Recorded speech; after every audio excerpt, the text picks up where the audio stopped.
May 1 day pa kami bago makabalik ng Luzon. So nagbanding muna kami magkakapatid sa kitchen. So nagluluto kami right now ng hipon, garlic butter shrimp, tsaka yung adobong pusit.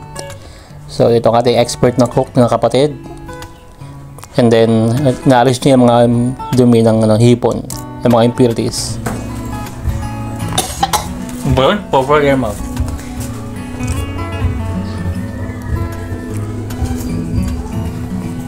Ay, oh, concert mo, ante.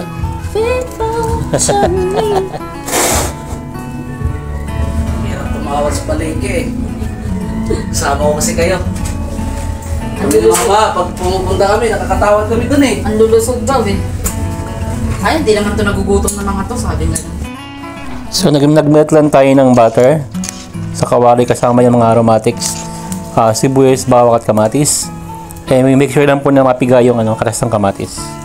Ayun. Kung natin ang kaluluwa ng bawang sibuyas. Totoo yan. Pak-pak, ganarn. Bas na po ang kaluluwa ng mga nagbanding all together na bawang sibuyas, kamatis. Lalagyan na natin yung squid. Yung tropa ni SpongeBob. Saka si Mr. Crab. Oo. Squidward pala yan. Squidward ka.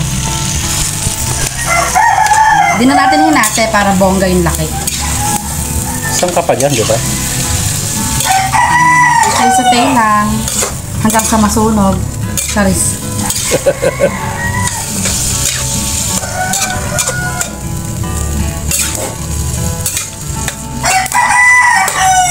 Ngayon ang manok. Sorry. Let's bring it to boil.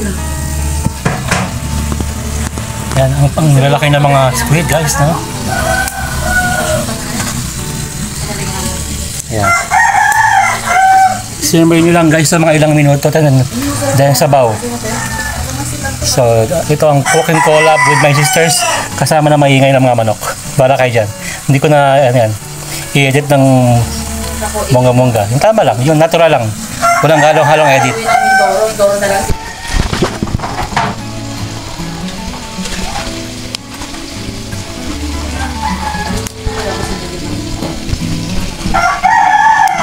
Very authentic yung pagkain, di ba? Meron pang kawaling uling-uling. Kahoy, di ba? O, yan. Para smoky lasa ng ating adobong pusit. Okay lang ito mga... Soy sauce. Hindi na natin masyadong tatapangan kasi lalagyan naman natin ng sipa ng oyster. Naninipa pala yung oyster. Yes. Siling haba, patanggal ng lansa.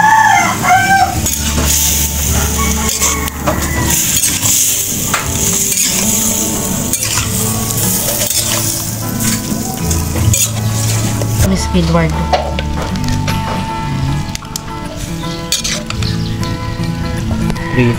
Hintayin lang natin kung maluto kasi parang hilaw pa yung ulo ng Squidward.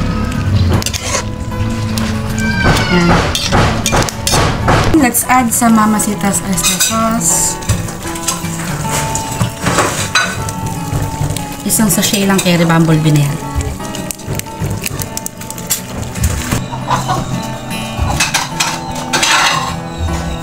Ouch! Haluin ulit.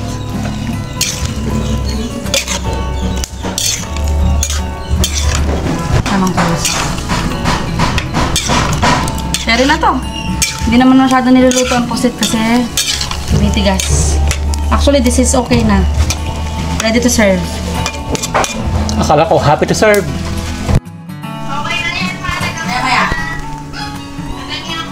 Handa ko lang plato. Until here po, see you on my next video. Kain tayo. Bye for now. Follow for more.